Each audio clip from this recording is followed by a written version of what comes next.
X-Men. Get it!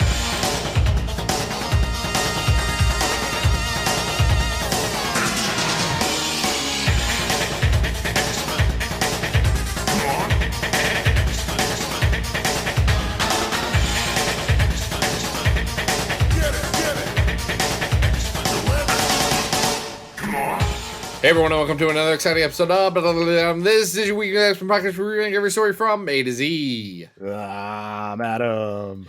And I'm the bad boy of X-Men podcasting, Zach Jenkins. Adam, I forgot in the last episode to remind everyone that we're still in our Attitude Era. Can I get a hell yeah? Hell yeah. I guess I could edit that in post, but I wouldn't. No, leave it in. Listen, people know that we're in our Attitude Era, you know? Y'all, people are just walking around saying hell yeah to all their family and friends, and it's a good time. They're smashing beer cans, chugging them. It's a whole thing. Wearing leather vests.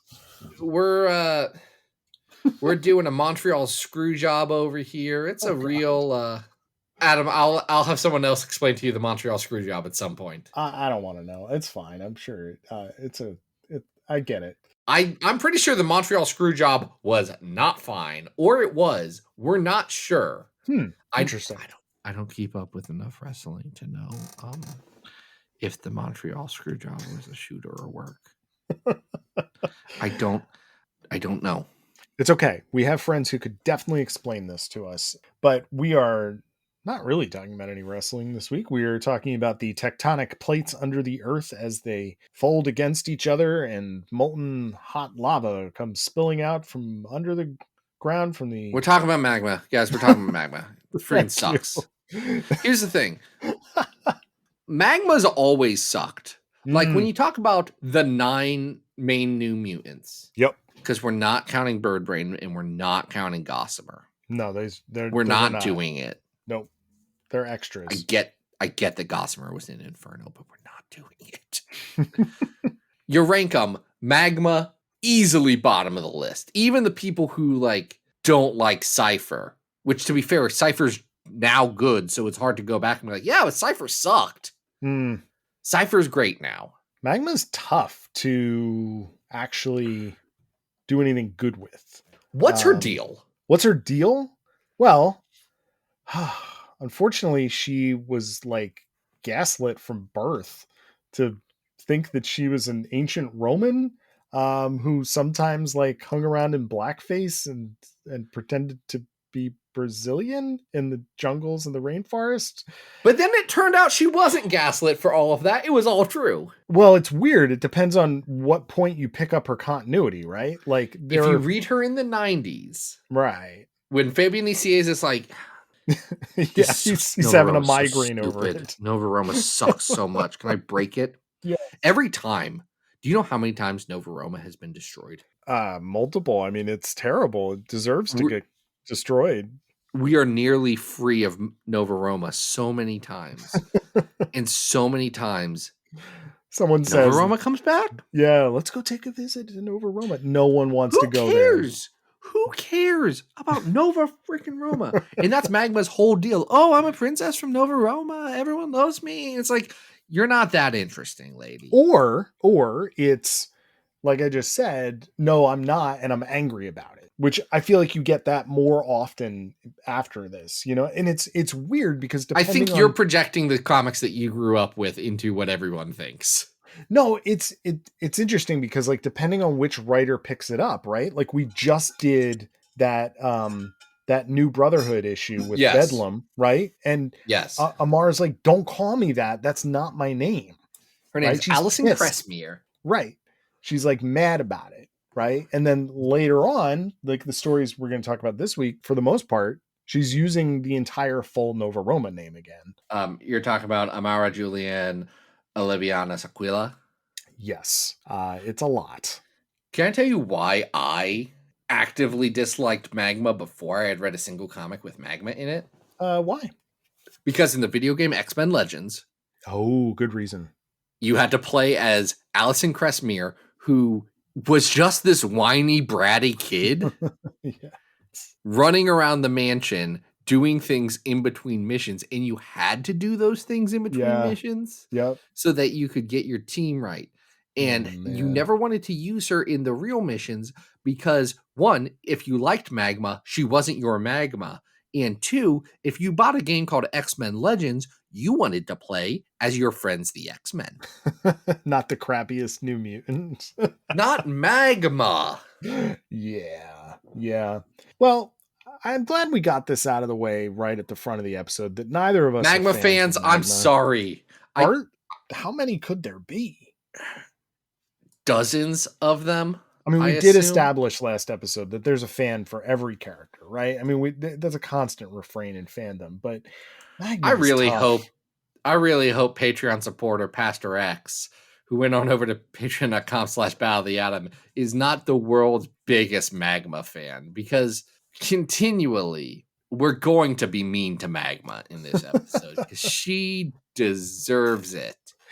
It's just when your introduction is comics is wearing blackface, it's like it's not setting a great tone moving forward. No, it's tough. It's tough to rebound from that. It's a bad opening for her. Now, this isn't the opening. This is kind of like a soft reopening that they try and do. By the way, if you want to be like, did I already say that spiel?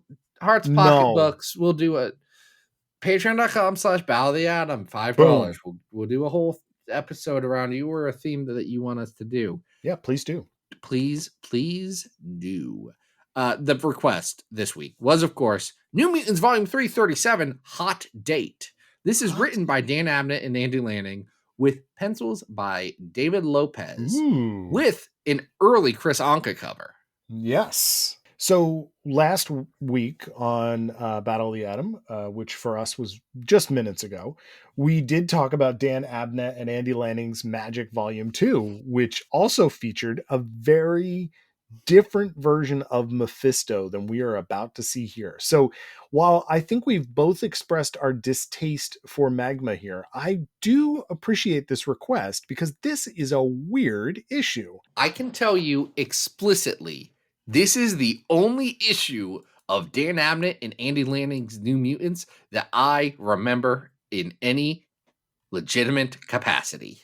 It is called A Date with the Devil, and this Chris Anka cover is fantastic. We have Magma in an evening gown, Mephisto in a tux giving her a little peck on the hand, and the rest of our New Mutants team really looking on in shock and battle mode in the background. You know, I love Chris Anka's work, and I've started to love it more now that my oldest son has read Ms. Marvel with me that he did some covers on, and now he's like, "Oh, Chris, he's an artist I love. I love Chris," and I'm like,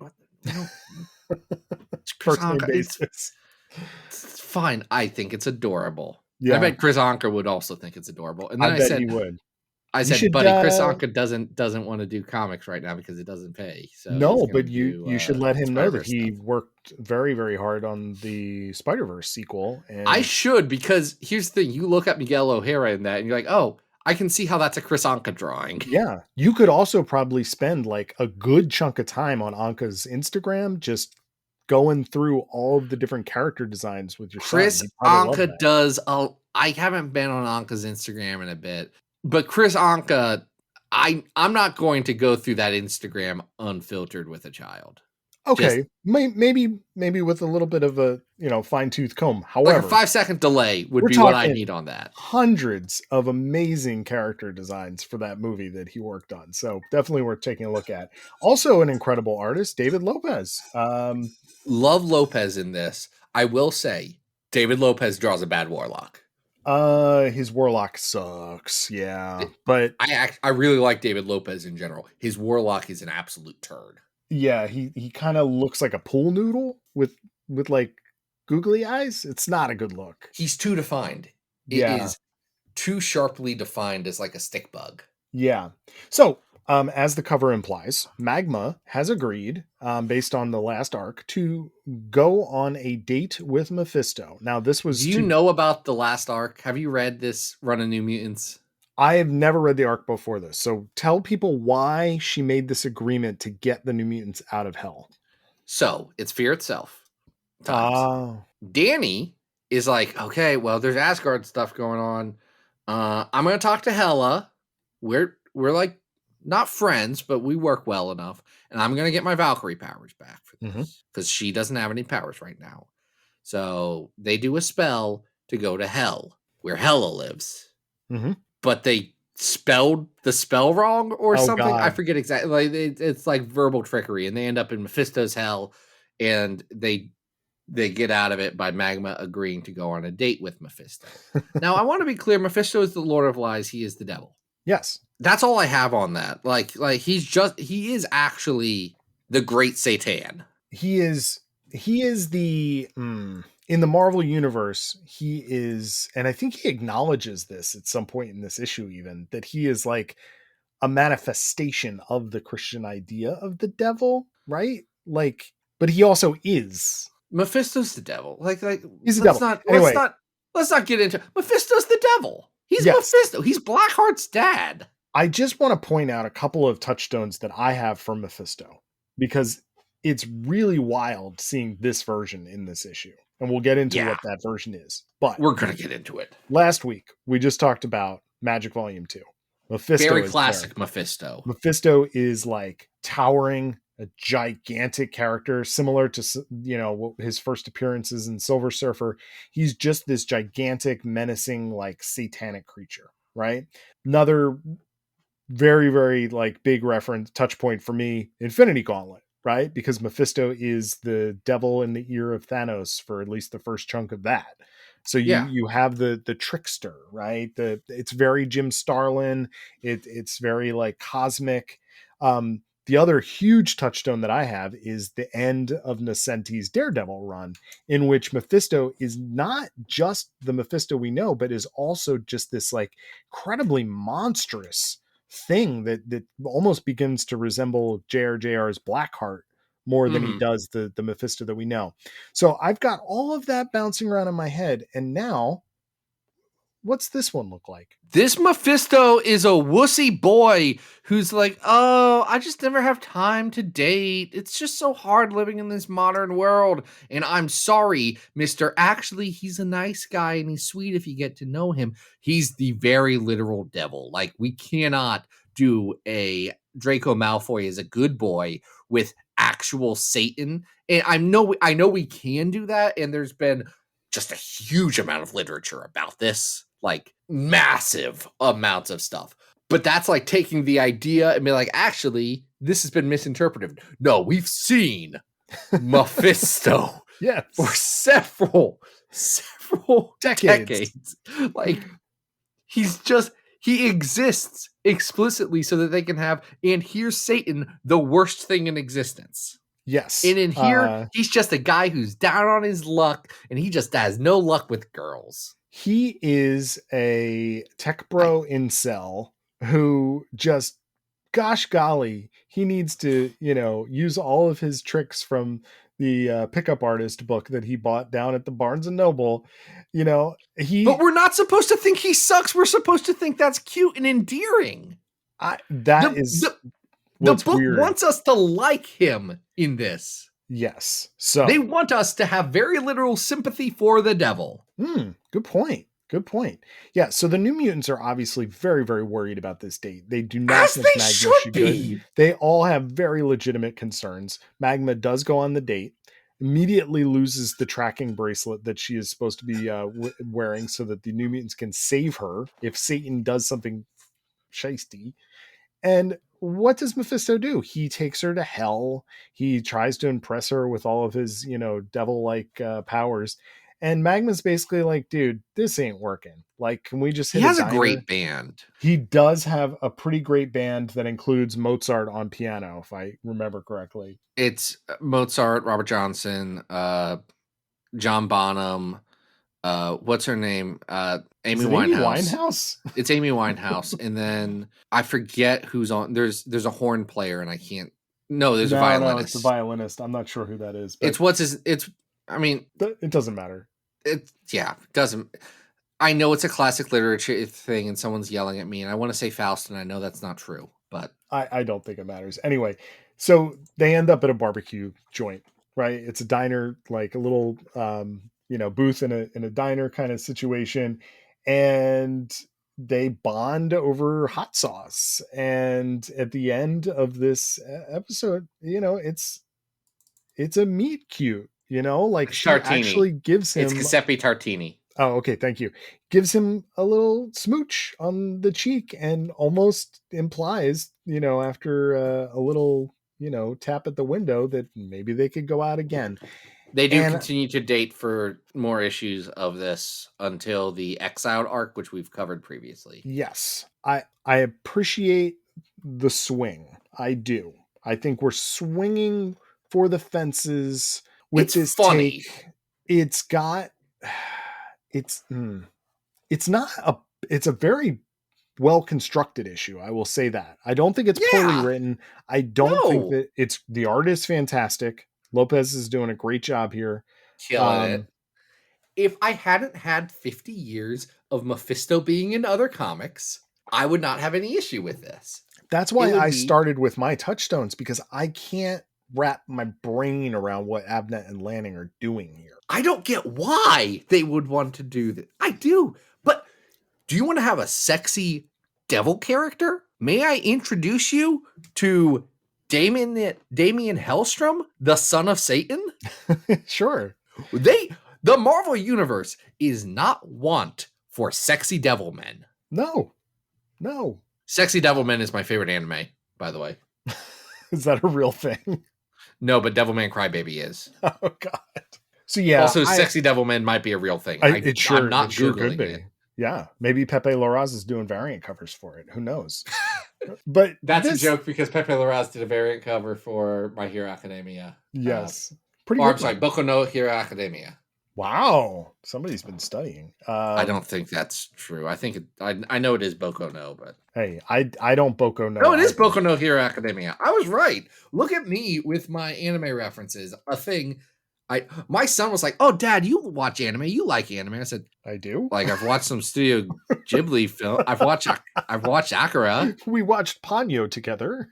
I was like, and then I followed up with, "Bud, you watched 6 hours of Pokemon yesterday. Do you know what Pokemon is?" And he was like, "Oh, it's cartoon. It's a cartoon." I said, "It's a cartoon. I don't watch it."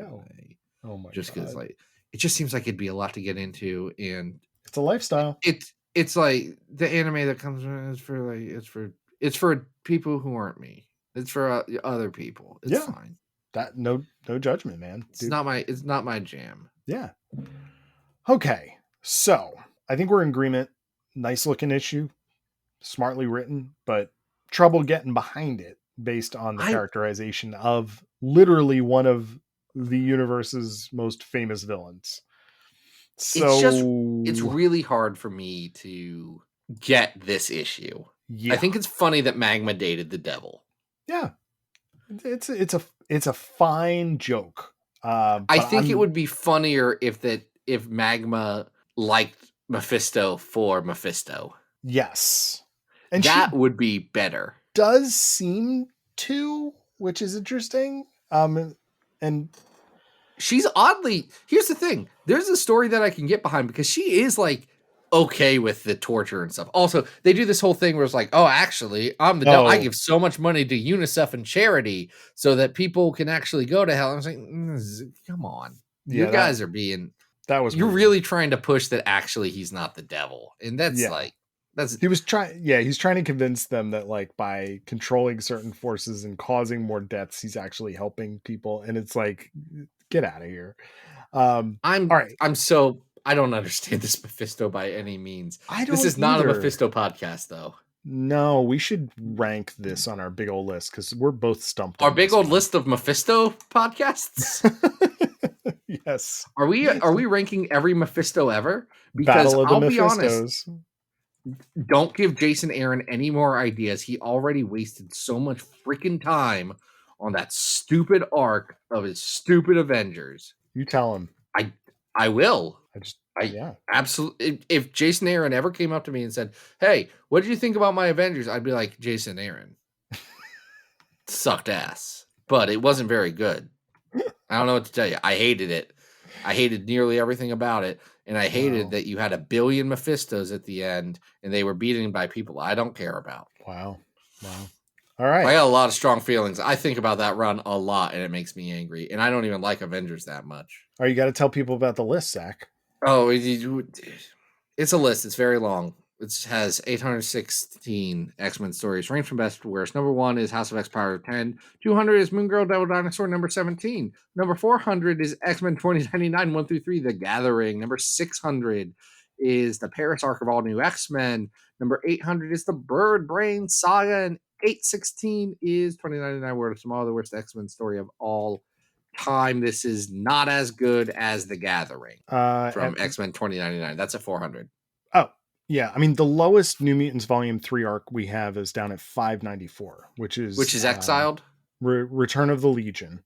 So that's the first 4 issues of Wells. Then up this is probably the David Lopez arc. Really 368, we have the Necrotia arc, 6 to 8. This is between those, I think. 500 is the Lord Darkwind arc of Daredevil. I think this is better than that. Then it goes right between that and Claws and Webs at 499. The Venom versus Wolverine Sam Keith story. I think it's not better than that. That is a really fair place to put this. So this is going to be our new 500. New Mutants 37.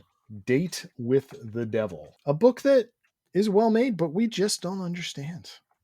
It's a stumper. It's truly a baffling book. Now, let's talk about baffling. Now, Magma historically has been in some comics that I would consider baffling. She starts in Nova Roma. That's a bad start for non-baffling based material. And she keeps on going and going. And in fact, where she goes next in our personal continuity of this podcast is a book called Young X-Men. Oh boy. This is 2008, Divided We Stand, right after Messiah Complex. This is a follow-up to the much beloved by many people and tolerated by me, Academy X, New X-Men arcs. Yep. They follow it up. They follow up the writers, or one of the writers of Thor Ragnarok and Avengers Endgame and like a lot of like big movies. With the writer of Arrow, Marc Guggenheim is here, buddies. The Googs. The Googs is here. And all of Goog's favorites. Googie is doing his thing here, and it's... Can we talk about the title of this first issue? Okay. This is ballsy. Final Genesis. That is a great title that this story does not deserve. Especially because when they've previously done titles with Genesis, it has been a whole new team. That's the whole deal. Okay. It's a here's the new thing. And this team is just a weird hodgepodge collection. Yannick Paquette is on pencils for this. We got covers by the one, the only, the Dodsons. I guess they're the two, the only. I will say, artistically though, we're going to get into what this book is about. I like Yannick Paquette's artwork here. I think it's done pretty well, and I think it's a good style for this. It's very much a book that the Dodsons would have the cover of. Yes. Love the Dodson covers. There's some very, very boobular artwork that I believe we used for our episode art. Whereas truly insane. Yeah. Anyway, let's get into who this team is, because this is a weird team that only Marc Guggenheim could love. Here's the characters that you know that are on this team. You got Blindfold, Ruth Aldine. Mm-hmm. You got Dust. You got Rockslide. Okay, if you're doing a sequel to the new X-Men, that's a lineup you can see. Rockslide was on the main team, but the other two are fairly Dust actually wasn't underused at all, now that I say that out loud. Blindfold's kind of new on that. Mm-hmm. You also get Wolf Cub. Oh boy. You remember that arc that of Exiles? with Wolf Cub. It's Yeah. him. But it's weird. He's not little anymore. He's like, No, he's a man. He's a wolf man. Hey, was it hilarious? Because I forgot that Lobo Maximus shows up in this. Lobo Maximus does show up in this. He's been depowered by M-Day. Never say Scarlet Witch didn't do anything for you. Yeah. Okay. We also got Grey Malkin. Grey Malkin shows up in this arc, which we're covering the first 5 issues. Mm-hmm. You don't know what his deal is. He's this weird guy that pops out of the shadows and attacks the antagonist, Donald Pierce. That's all the Grey Malkin content. He also talks about Cypher, not Cypher that we know, the other different Cypher that Marc Guggenheim and only Marc Guggenheim came up with. Cypher with a Y. Yes. Or Cypher with an I. With an I. All right, and now for our grand finale. Last team member is... And I would argue the central character and really the only character Marc Guggenheim is interested in writing in this book. Yes. It's Ink. It is Ink. Oh, and as Ink, as you might know from the movie X-Men Days of Future Past. Yeah. Wow. So many Honestly, X-Men overlooked. Best use of Ink ever was in X-Men Days of Future Past. When he was like, oh, okay, he's got tattoo powers. That's cool. Yep. And that was it. Ink sucks. Ink is the worst. And this is a great example of how he's the worst because we get there's not a huge number of other examples of Ink because again, he's the worst. I wonder how many I'm gonna do something real quick, Adam. So Ink has appeared in 30 comics. That's not a high batting rate. It's not a high number. No. I'm going to ask you this, Adam. How many comics do you think? What percentage of the 30 comics that Ink has appeared in do you think were not written by Marc Guggenheim? 0%. No. 10%. It's actually closer to about 20%. Okay. There are 7 appearances. Now, here is the addendum to that. How many of them do you think Ink has a speaking role in? Oh, I'm sure the ones that Googs didn't write, like none. That Marc Guggenheim didn't write. Oh, I'm sure he's just a background character. I believe the answer is 0. It's like they needed somebody in the background of a scene. I hate Ink so much. Because he's the worst. Because here's the plot of this. Yep. Cyclops is going around to all of these young X-Men and saying, we need to join the X-Men and stop these people who are doing bad things to mutants. Those people are the Hellfire Club, aka the New Mutants. The New Mutants. Bobby has been a Lord Cardinal of the Hellfire Club for a while now. That's just established. Right, but it's basically a cover for the New Mutants. They're just hanging out at the Hellfire Club. It's still just the New Mutants. They're just vibing. Right. So Cyclops shows up to these guys, these kids, and is basically like, all right, you're my murder squad. Go kill them. And the kids are basically like, yeah, sure. Why not? Which it's a trip. Buck wild for Dust. Right. Specifically. Not Slide, I get it. Dust will kill someone. Let it be known. Always. Dust will end you. But she doesn't actively want to. She just is a pragmatist, and she's like, what's the best way to solve this problem? I'm going to turn it into a sandstorm and rip all of the skin off of your bones. Yeah. She starts the book by doing this to some Taliban fighters. Hey, also insane choice. Dust is in Afghanistan defending villages, and Cyclops shows up, and he's like, hey, you want to forget all this? You know who really needs your help? The people in Westchester, New York. Hi, I'm Cyclops. I'd like you to go murder the New Mutants. You want to come with? Absolutely buck wild. After she just told these villagers, oh yeah, those guys will be back. But you guys will be protected. You'll be fine. I had to reread it 4 times to be like, Mark did ensure that if they would come back, these guys would be good. Like Dust isn't going to just immediately drop everything. She's going to at least feel that this one village is taken care of. Insane. Yep.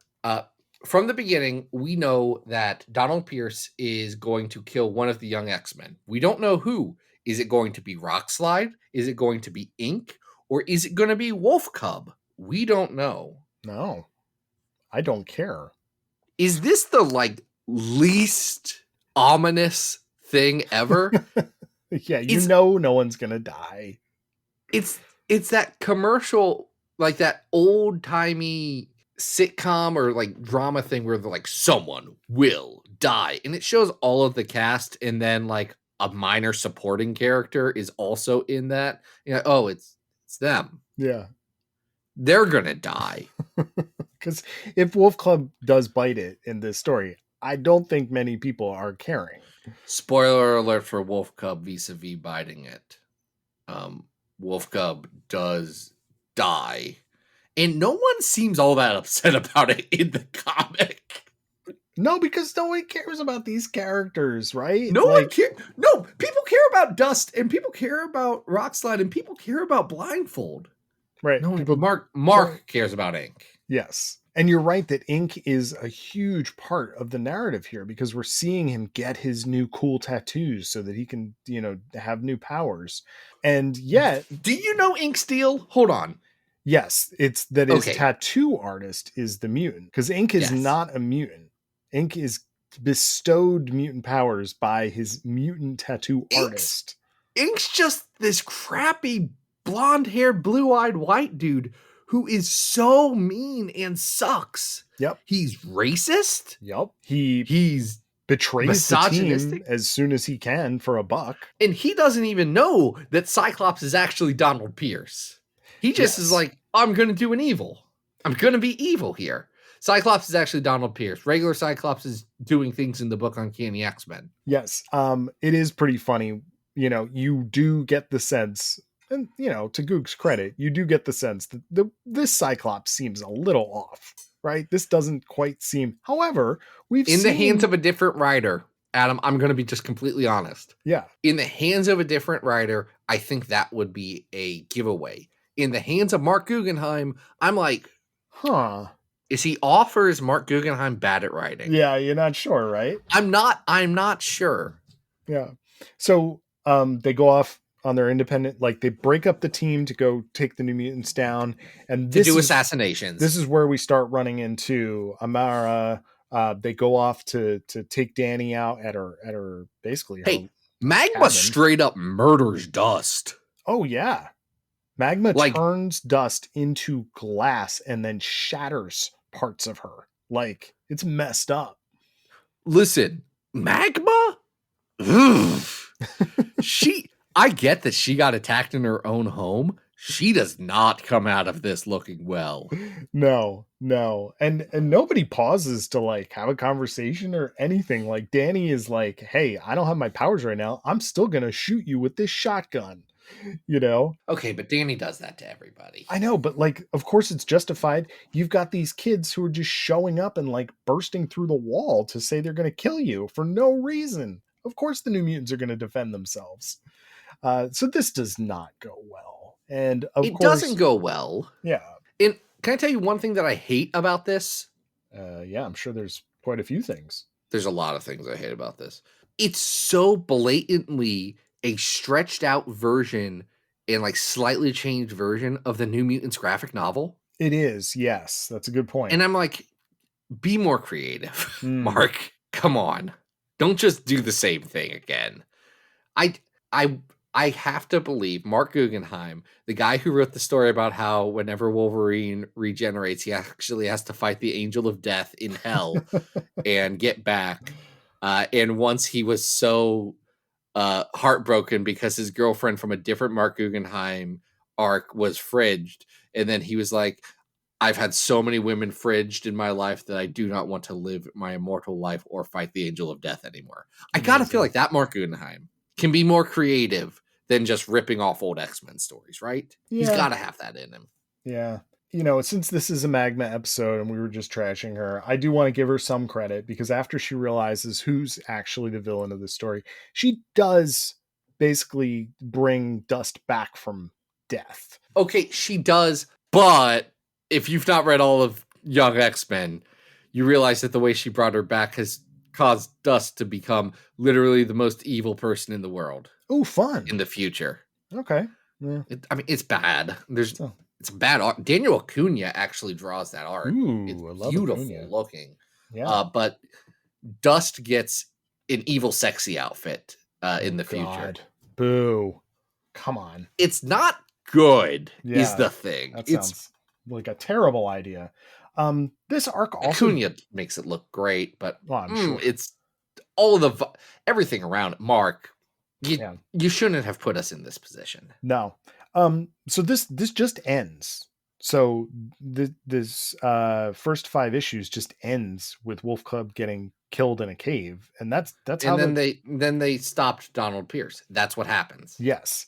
It's Donald Pierce's revenge plot was foiled. That's the whole story. Very anticlimactic, and it basically is 5 issues of these characters just fighting for no real reason. There's very little motivation. Here's the thing about these characters. None of them are written likably. Rockslide is literally the least likable he's ever been. Like I like Rockslide. He actively sucks in this. Oh yeah, no, he's like very verbally misogynistic. He's constantly like being like a very vocal pervert, you know. Wolf Cub is kind of like, I guess, whatever, but then he goes to try and kill Lobo Maximus, which I understand. I also want to kill Lobo Maximus. Yes, but like, you know, these characters are not being written as super likable other than Dust and Blindfold, maybe. I think Mark wants us to. I don't know if Mark wants us to like Ink. I think Mark wants us to think Ink is the coolest thing in the world. Like he keeps flashing back to the tattoo parlor like it's like the best, coolest thing ever, and he's like, "Oh, you didn't like know this." Heroes didn't do that several seasons before this. Like Mark. Oh, Ink has wings tattooed. He can fly. Like, oh, who cares? Ink sucks. Ink has telepathy because he put a lightning bolt on his skull because Charles Xavier was drawn with lightning bolts coming out of his head for his telepathy once. That's an old issue of X-Men. It's not the stupidest tattoo he gets. He doesn't get that tattoo in this arc. That's when he gets Phoenix powers. Oh, yeah. Yep. I know like the concept of a Mary Sue in fanfic. Essentially a self-insert character that everyone likes and has all the powers and is great. Like I get that specific phrasing and wording has been co-opted and used to the point of not being useful, but that's also exactly what Ink is here, right? Yeah. Like, sure. Here's my OC. He's the best and coolest and everyone likes him. And he has all the powers. Anything. You do it all. He's got the power to have all the powers. Yeah. It sucks. I hate Ink. My God. I do want to note that, you know, we were, again, back to Magma for a second, that there is one person that I think really does like Magma, or at least drawing Magma, and that is Yannick Paquette.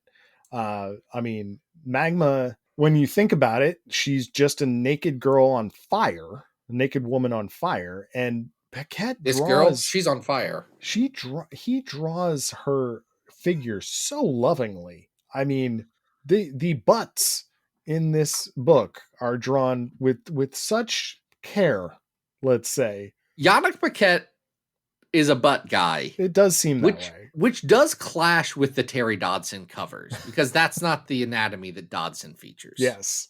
Yeah, so a little bit of a contrast. Gosh, this book is bad, Zach. This book is an exercise in contrasts. Yeah. Wow. It's so not good. Hey, why is Ink bald on every cover, but not in the book? He does shave his head before the 4th and 5th issue, doesn't he? I think after he does. Yeah, you're right. After he gets the powers. I guess it's so that he can get the telepathy powers. Is it because Professor X is bald that Ink is bald? Yes. Jesus Christ, that's silly. It's stupid. Gray Malkin. I think it's great that in future arcs, Marc Guggenheim wanted in 2008 to introduce an explicitly gay character. I have questions and concerns about every single way and choice that was made about Gray Malkin beyond that, but that props to Mark, but that's not in this arc. In this arc, he's just this weird guy. He's just this little freak that lives in the mansion. Yes. All right. Down at 763, we have young X-Men number 7, which involves Rockslide trying to figure out who is not a mutant on this team. That's right. We have covered that. That and sucks too. That is pretty bad. We did that, I believe, because it involved some Krakoas. There were Krakoas in it, yes. Yes, and that we did a Krakoa episode. That was a really bad episode, a bad issue, not a bad episode. Great episode for but all of us. I don't know. I think this is worse. I mean, it sucks. This is worse than Jean and the Daughters of the Dragon from Uncanny X-Men First Class at 776. So yeah. Yeah. Okay. So we're gonna work our way down here. I think I know my floor. Is this worse than Axis? I don't think this is worse than Axis. It's not worse than Axis. It's not worse than Eve of Destruction. It's not worse than Wolverine and the X-Men Volume 2, 1-6. Tomorrow Never Learns. So worse than the Shatterstar Saga at 777. I mean, look, we're close. I don't think it's as bad as the Shatterstar Saga. Then let's put it between that and the Jean Grey and Daughters of the Dragons. All right, so we have a new 777. That is the first arc of Young X-Men. How lucky for us that we got to talk about Young X-Men today. And I'm so glad because we're already nearing the end of the show, Adam. I'm so glad that we did not choose another comic that we have a lot of thoughts on that is baffling in every possible way, and specifically allowing us to make jokes about Marc Guggenheim that we've already made in this episode. Well, here's the thing. Not only did Marc Guggenheim choose Magma for this Young X-Men arc, but he definitely brings her back in a book that everybody loved. That's right. We're talking about the first 3 issues of X-Men Gold. You remember, this is the halcyon days of the beginning of our show, the Resurrection era. I would like to perform on air a mea culpa. A mea culpa. Here we go. At one point in my life, I was very excited that Marvel hooked me up with advanced copies of a book, and I was really burnt out on the IVX era, and I was like, okay, this is comfort food, and I like it, and I gave I believe 8.5 out of 10 because I was doing scores for some reason, because I felt that was what you needed to do. Review to Marc Guggenheim's X-Men Gold #1. Great. And I would like formally to say I disagree with past Zach. That was I got sucked in with the glitz and glamour of the comic book reviewing world. Oh boy. And I let that color my opinions. Just millions of dollars flowing into pockets. Oh my gosh. Well, here's the problem. Marc Guggenheim said he liked maggots, so I agreed with him. And I was like, oh, well, maybe this won't be so bad.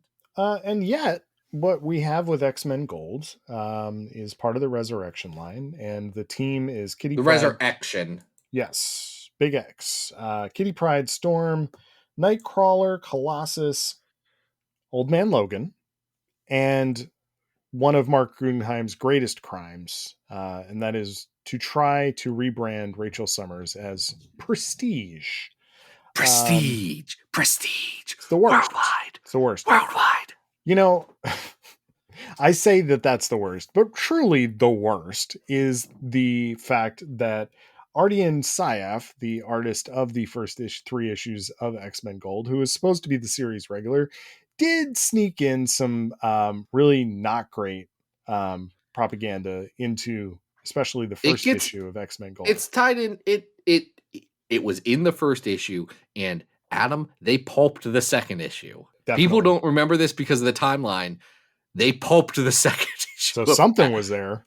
Because he darn it, he did it again. And listen, I'm not going to get into the specifics of Indonesian politics because I don't understand it. But my understanding was not good, pretty anti-Semitic, pretty bad stuff. Yeah, definitely. If you need to get a history lesson, there are some articles that you can check out if you really need to know. Here's some additional history. I actually was the first person to get Marvel's official statement on this. Oh, okay. Yeah, great. I broke that part of the story. Yeah. It's one of one of two times that there's a comic book artist who snuck in anti-Semitic work in the Jesus. backgrounds of their comics that I was partially responsible for their career ending. Yeah. Well, here's the thing. It's weird that it happened Don't twice. put these things in your comics, and you wouldn't know this now because revisionist history of, you know, the purity of the history of Marvel Comics as it is, these things have been erased from these issues when they got to digital. Yeah, legitimately, they were erased. Well, the issue came out on Wednesday. Yep. They were erased by Monday because the story broke on Sunday or on Saturday because I was gardening. Mm-hmm. I was like digging up a flower bed that day. I was like, because it was when I was a Reddit mod, Mm-hmm. and because people were like, I don't think he should sneak in anti-Semitic Islamic hate or Islamist hate speech in this. And other people were like, people can do what they want. I was like, actually, I think you would also hate him for different reasons. Anyway, it was a bad day for me. You know what? And X-Men Gold 1 to 3 is really a bad day for everybody who's an X-Men fan, because what it is you described it as comfort food, and it is bringing back, you know, the all new roster in a, you know, a different form. We do have the Old Man roster. Logan, and we're really just going to do, we're going to play the hits. So, you know, not even the hits, because that's the thing. He's not doing this is Days of Future Past, this is Dark Phoenix Saga, this is all this. What Gooks is doing in this is the most distilled, generic, toothless Saturday morning cartoon, but somehow less engaging than the actual Saturday morning cartoon version of the X-Men. Their dialogue is interchangeable with literally everyone. He wants you to know that he loves Kitty Pryde and thinks she's the coolest, and does that by her quoting Wolverine from the book that is actually the biggest touchstone of this, Joss Whedon's Astonishing X-Men. Yeah. And if there's one thing I do notice about the review that I wrote back those years ago, is that I immediately compared it to that book. I was like, yeah, he's kind of doing the same thing. Oh, sure. He is putting the needle on the record, right? Very clearly doing the exact same thing. Yeah. So we've got the lineup. We're going to play baseball, right? We've got a new Brotherhood team that we're going to fight. There's another racist. The baseball thing bothered me because it was like the fourth time in a 3 or 4 month period where they had the X-Men playing baseball, and they were using that as a symbol of actually things are good and happy and great again. And I'm like, y'all can do that one time. Now I think you think that all we want in X-Men comics is them playing baseball. You're not getting into the underlying concerns that longtime readers have about the direction of this franchise vis-a-vis the attention that you give to it. Yes. So, or the fact that all the books suck. Honestly, my bigger issue was the second one, just realistically. So our hate monger here is sort of a, you know, right-wing lady. Right-wing. It's a lady this time. She has hired Mesmero to mind control a bunch of people, including Magma. Okay, can we talk about the Mesmero's Brotherhood of Evil Mutants? Because this is insane. Yes. We've got Magma. We've got Mask. We have Magma. Mask. Okay, fine. However, we have who looks like Pyro and Avalanche, except it's not them because they're like, dead. Yeah, Pyro and Avalanche are dead. So these must be different guys. We don't quite know who they are. And then Marc Guggenheim even has a character say, well, that's not very original. Yeah. And it's like, in a different book, I would say that there's a level of awareness to this. But it's not, because he plays it straight the whole time. And the only thing that I will give Gooks is that the last member of the Brotherhood, other than Mesmero, is the most interesting thing he does with X-Men Gold. The gay space Nazi. The gay space Nazi. I forget what his name is, but he's a big green gargoyle looking dude.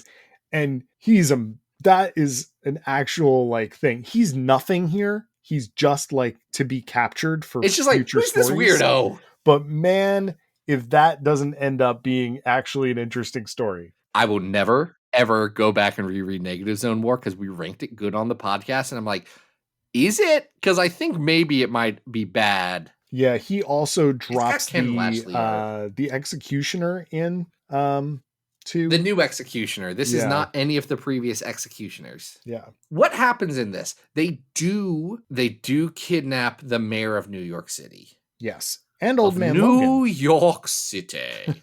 Bill de Blasio Yes, is and captured. they also kidnap Old Man Logan, except he gets free, and then whatever.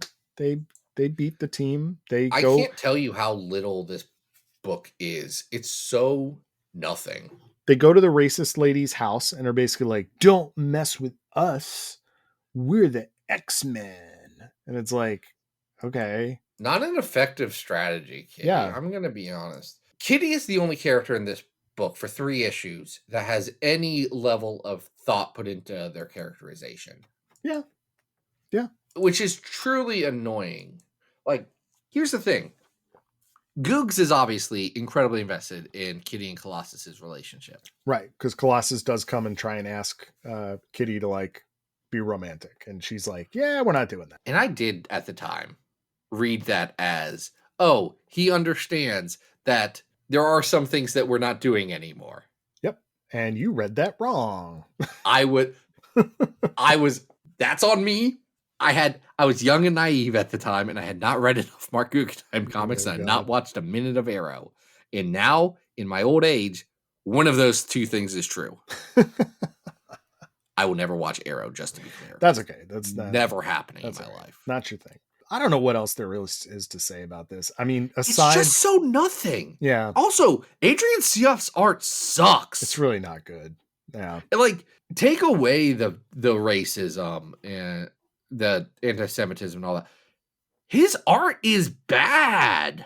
It looks like he would be a crappy EVS fill-in artist on Green Lantern. Like, yeah, no, that's a good comparison. You know, he's the got wrong fit for this book. Overworked lines of like a Brett Booth or something like that, and yet there's lots of panels here that are just ugly. You know, just not good looking art. And it's, you mentioned this before we when we were prepping for the episode, but it's wild that they had RB Silva on deck for the next arc, and why not at least start with your Stuart Immonen guy? Like, it's not like Seoff was like a name. I had, when it got announced, I was like involved in comics, and I had to look him up. I was like, "Who's this? Right? Who's this? Is also like I knew the team that was doing Blue. I couldn't tell you who they are now. I honestly forget. Bun and Molina. Yeah, well, yeah, it was Jorge Molina and who, because their second art was it Buffiani? Sure, it's been a while. Maybe. Hold on, I'm gonna find this out now. They had those Art Adams covers. Matteo. It was Matteo Buffagani and Jorge Molina. Mm-hmm. Yeah, and like, and Ray Anthony Height. Like there was they had a good team for a little bit. There's a lot of issues with that. We don't need to. We're not doing a Jimmy Hudson episode. We don't need to go over the entire era. I'll tell you, my issue going back to this, I felt insulted by this book. Like, I felt like, this is what you want to feed me? This is what you think I want? You think I'm this much of an idiot? And I'm an idiot, and I'll do a lot of trash X-Men stuff. But this book did feel a little insulting going back to it. Like, that's all this is? Yeah. You wanted me to spend $16 on these 3 issues? Go pound sand. Screw you. All right. So is it better or worse than the Young X-Men that we just ranked? See, now that's an interesting thing. Gold, here's the thing about Gold 1 through 3. It's an absolutely harmless comic. Like, I can see why someone with no taste would like it. It's like a decently made dinner that someone forgot to salt. Yeah. And it ruins it. It makes it a bad thing. But like, it's there. It also you're gonna politely eat it. Yeah, I mean, it also made it to print with covert hate speech in it. So, you know, like, I'm not blaming anyone for that. I'm just saying, it doesn't seem like very much care and thought went into the creation of these 3 issues. That I think is I would argue that the young X-Men arc editorial should have like taken a couple of extra like passes at this and said, "Hey, hold on, maybe we try this one. Let's dig into this. What is this?" Yeah. I also feel like professional writer Marc Guggenheim probably should have delivered a better draft. But and he does better things with this series. It's just this is really bad. It gets more interesting before it gets just as bad, if not worse, by the end. Yes. Like it actually, there is a steady climb uphill after the Executioner stuff with Negative Zone War and like the lead up to the wedding, and the Mojo crossover has some interesting things in it because I feel like it's Cullen Bunn saying this is all stupid and Marc Guggenheim playing it straight. So I think there's an interesting contrast in that. So it's all moving up and then gets the climax of the wedding, because I actually think the arc before the wedding is kind of pretty decent. And then the wedding happens and then it all drops off of a freaking cliff to what is truly an insanely bad ending. So I'm going to then say that I think this is worse than the Young X-Men arc. Okay. Do you agree? I don't disagree. Or is there enough here that bumps it up a nod or like a notch here? I don't know. Now that they cleaned it up, I don't think anything that's extant in this book moving forward into the future is like... Is this as bad as the first 6 issues of Wolverine and the X-Men Volume 2? Yeah, that's where I'm looking back and forth. And I kind of think they're almost on the exact same level. I mean, I think it's a different, because I think those first 6 arcs of that Wolverine and the X-Men are on a craft level really poor. And I think like Guggenheim is telling a story in this. It's just a bad story that he's stretching out a bit. Like there's not there, but like he hits all of his marks. That's the thing. He's just a bad actor. It's bland. There's nothing to this. Yeah. And I don't know what's better or worse, because also that Wolverine and the X-Men has Mahmoud Assar art that's really good, actually. Right. But the story in that is just like... We're in the right area. Here's the thing.